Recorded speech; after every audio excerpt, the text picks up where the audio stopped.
నమస్తేనండి. నా పేరు భానోత్ కోటేష్ నాయక్. నేను 2001 నుంచి ఉద్యమకారుడిని.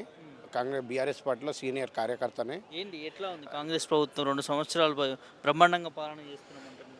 ఒకటండి, కాంగ్రెస్ ప్రభుత్వము ఇప్పుడు ఆ సీట్లో ఇప్పుడు రాక ఇప్పుడు వానికి ఏం దొరకలే. కుక్కకు ఏదో కోతికి చిప్ప దొరికినట్టు, కొబ్బరి చిప్ప దొరికినట్టు దొరికింది వానికి సీటు. అంతే తప్ప వారికి ఏం తెలియదు. ఆయన ఒక లేబర్ అంటే ఆయన పెయింటర్ అని చెప్పేసి ఆయనే చెప్పుకున్నాడు, గుంపు మేస్త్రి అని ఆయనే చెప్పుకున్నాడు. కాబట్టి అటువంటి క్యాండిడేట్ని ఆ చైర్లో కూర్చోబెట్టడం వల్ల ఆ చైర్కు గౌరవిస్తాం, కానీ వానికి మాత్రం గౌరవించాం.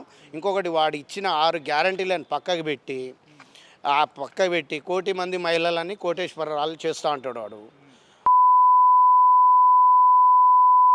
వాడు ఫస్టు వాడు ఇచ్చిన 6 గ్యారంటీలని అమలు చేయమనండి. ఇంకొకటి 18 ఏళ్ళు దాటిన మహిళలకు 2500 ఇస్తా అన్నాడు, అది అమలు చేయమండి. అది చేత కాదు. కానీ మన మూసి కోసం 1,50,000 కోట్లు పెడతా అంటాడు. ఇప్పుడు నీటి దోపిడీ అవుతుంది కాళేశ్వరం గురించి. కాళేశ్వరం ప్రాజెక్టు జాతీయ స్థాయిలోనే అతిపెద్ద ప్రాజెక్ట్ అది. ఇప్పుడు పోలవరం ప్రాజెక్టు నేను పుట్టకముందు నుంచి కడుతున్నారన్న, ఇంత మట్టి కట్టుడు కాలేదు. ఏ ప్రభుత్వం పోయినా బిల్లులు ఎత్తుకుంటారు, వెళ్ళిపోతురు. కానీ 3.5 ఏళ్లలో ఇంత పెద్ద ప్రాజెక్టు కట్టి చూపించిండు మన కేసీఆర్ సారు, దేవుడు మన కేసీఆర్. ఇప్పుడు ఎందుకంటే నీళ్లు, నిధులు, నియామకాల కోసమే తెలంగాణ తెచ్చుకున్నాం. కాబట్టి ఆ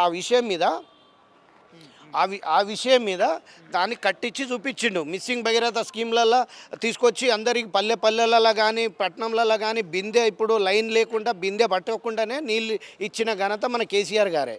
ఇప్పుడు ప్రతి ఒక్క వ్యవసాయ క్షేత్రానికి నీళ్లుగా మార్చింది కేసీఆర్ గారే. 10 జిల్లాల తెలంగాణని 33 జిల్లాలుగా తీర్చిదిద్దింది కేసీఆర్ గారే. అదేవిధంగా ఇప్పుడు ఎమ్మెల్యే కాన్స్టిట్యున్సీలు కూడా పెరగబోతుంది. గ్రామ పంచాయతీ మేజర్ గ్రామ పంచాయతీలు ఉన్న చోట కూడా చిన్న గ్రామ పంచాయతీలు ఉంటేనే తొందరగా డెవలప్ అవుతుంది అనే ఉద్దేశంతో గ్రామ పంచాయతీలు కూడా పెంచిన ఘనత కూడా కేసీఆర్ గారే. ఇప్పుడు 100 స్థానాలు ఉన్న కార్పొరేట్ జిహెచ్ఎంసీలో గ్రేటర్ హైదరాబాద్లో దానికి 150 చేసి చుట్టుపక్కల ఉన్న గ్రామ పంచాయతీ మున్సిపాలిటీగా తీర్చిదిద్దింది కేసీఆర్ గారే. ఇప్పుడు 150 ఉన్న స్థానాలని 300 స్థానాలు చేస్తా అన్నాడు. ఇప్పుడు 150 ఉంటేనే నువ్వు చేయలేకపోతున్నావు. నీకు అసలు ఏం తెలియదు. నీకు తిట్టడం నువ్వు రియల్ ఎస్టేట్ బ్రోకర్ కాబట్టి భూములు అమ్ముకోవడం తప్ప నీకు ఏం తెలియదు. నువ్వు పుట్టినప్పుడు నీ తల్లిదండ్రుల కడుపులో ఎట్లయితే పుట్టినప్పుడు ఎంత భూమి ఉందో అదే భూమి మిగులుతుంది. 3 ఏళ్ళ తర్వాత మేమే వస్తాం, నిన్ను అదే మూసిలో బొంద పెడతామని చెప్పేసి తెలియజేస్తున్నాం. ముఖ్యమంత్రి కదా ఇప్పుడు ముఖ్యమంత్రి అని చెప్పేసి ఆయన అనుకుంటుడు. మాకు 2.5 ఏళ్ళ నుంచి ఇక్కడ ప్రభుత్వం లేదు అనుకుంటున్నాం మేము. ప్రభుత్వం లేదు అంటే ఇప్పుడు కాంగ్రెస్ గవర్నమెంటే ఇన్నేళ్ల నుంచి మనకు తెలంగాణ అన్యాయం చేసింది. కాంగ్రెస్ గవర్నమెంటే ఇప్పుడు కూడా నాశనం చేసే గవర్నమెంట్ తెలంగాణని మొత్తం. ఇప్పుడు దగ్గర 60-70 ఏళ్ళ నుంచి పాలించిన కాంగ్రెస్ పార్టీ తెలంగాణని డస్ట్ పట్టిస్తే 10 ఏళ్లలో దానికి 29 రాష్ట్రాల్లో నెంబర్ 1 స్థానంగా తీర్చిదిద్దింది మన సారే. రేపటి నాడు ఈ దొంగ చీకటి ఒకటైనట్టు బీజేపీ కాంగ్రెస్ ఇక్కడ ముసుగులు, అక్కడ బడాబాయి ఇక్కడ చోటాబాయి ఏదైతే మాట్లాడతారో వారు మాట్లాడిందే నేను చెప్తున్నా. అక్కడ రాహుల్ గాంధీ చౌకీదార్ అంటాడు, ఈయనేమో చోటాబాయి బడాబాయి అని చెప్పేసి మాట్లాడతాడు. వీళ్ళ దొంగతనం ఏదైతే ఉందో అది త్వరలోనే బట్టాబాయిల కాబోతుంది అని చెప్పేసి వాళ్ళ నోటే ద్వారానే ఇంటామని చెప్పేసి తెలియజేస్తున్నాం. కేసీఆర్ బయటకు వచ్చింది, ఎట్లా ఉండబోతుంది? కేసీఆర్ గారు ఇంట్లో కూర్చున్నా బయట తిరిగిన సింహమే.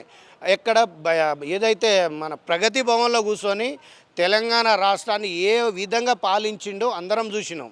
ఇప్పుడు కూడా కేసీఆర్ ఇంట్లోనే ఉన్నాడు.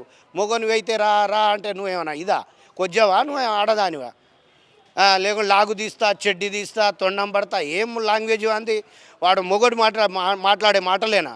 ఇప్పుడు బిడ్డ నువ్వు మొదలు పెడితే నీకంటే బాగా మాకంటే బాగా ఎవరు వాడలేరు.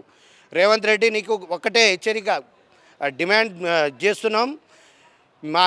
మొదలు పెడితే మాకంటే బాగా ఎవరు వాడలేరు. నీకే కాదు బూతులు మాకు రెట్టింపు. నీకంటే నీ తల్లిదండ్రులు ఎందుకు పుట్టిర్రా బాబు అని నువ్వు చచ్చిపోయేంత వరకు వాడటం మొదలు పెడతాం. ఇక నుంచి అడుగున నిలదీస్తాం. పాత ఉద్యమ క్యాడర్ మొత్తం బయటికి వెళ్తుంది. నిన్ను నీ కాంగ్రెస్ పార్టీని బీజేపీని 2 జాతీయ పార్టీలను బొందబెట్టడమే తెలంగాణ రాష్ట్ర ప్రజల 4.5 కోట్ల ప్రజలు కంకణం కట్టుకున్నారని తెలియజేస్తున్నారు. ఇప్పుడు ప్రతిపక్షంలో ఉన్నప్పుడు కేసీఆర్నే తిట్టుడు, ఇప్పుడు అధికారంలో ఉన్నప్పుడు కూడా కేసీఆర్నే తిట్టుడు. కేసీఆర్ని తిట్టకుండా వానికి నిద్ర పట్టదు, అన్నం కూడా మింగుడు పట్టదు. ఎందుకు ఎందుకు అంత ఇక వానికి ఏమనుకుంటుండో మరి వానికే తెలుసు అది. మేమైతే నేను కూడా వాని పేరు రేవంత్ రెడ్డి అన్నాను, రేవతి అని పేరు పెట్టినాం ఇంతకుముందే. వాని పేరు రేవతి అని చెప్పేసి అంటాం అంతే. కేసులు పెడతారు మరి ఎదుర్కోవట్లే మరి. ఇప్పుడు ఇలాంటి కేసులు ఉద్యమాల్లోనే ఎదుర్కొన్నాం. వీడెంత పిల్లకాకిగాడు వీడు, పిల్లకాకిగాడు వీడు. మా సార్ బాస్ నిన్ననే వచ్చిండు, వచ్చి చెప్పిండు ఇక నుంచి కేసీఆర్ గారిని దగ్గరికి కానీ, కేటీఆర్ అన్న దగ్గరికి కానీ, హరీష్ అన్న దగ్గరికి పోయే ముందు మాలాంటి ఉద్యమకారులను అందరినీ కార్యకర్తలను దాటి పొమ్మనండి. వెనక్కి తీసుకుంటారా మీరు? ముఖ్యమంత్రి పేరు మార్చారు, ఎందుకంటే తెలంగాణ రాష్ట్ర గౌరవ సీఎం పదవిలో ఉన్నారు కదా. ఇప్పుడు ఒకటండి, సీఎం పదవిలో ఉంటే మేము సీట్ను గౌరవిస్తాం, కుక్క కూర్చుంటే కుక్కని గౌరవించాం. కుక్క కంటే హీనం వాడిని మనిషి అని చెప్పేసి ఎవరు అన్నారు. ఓకే అండి, థ్యాంక్ యూ.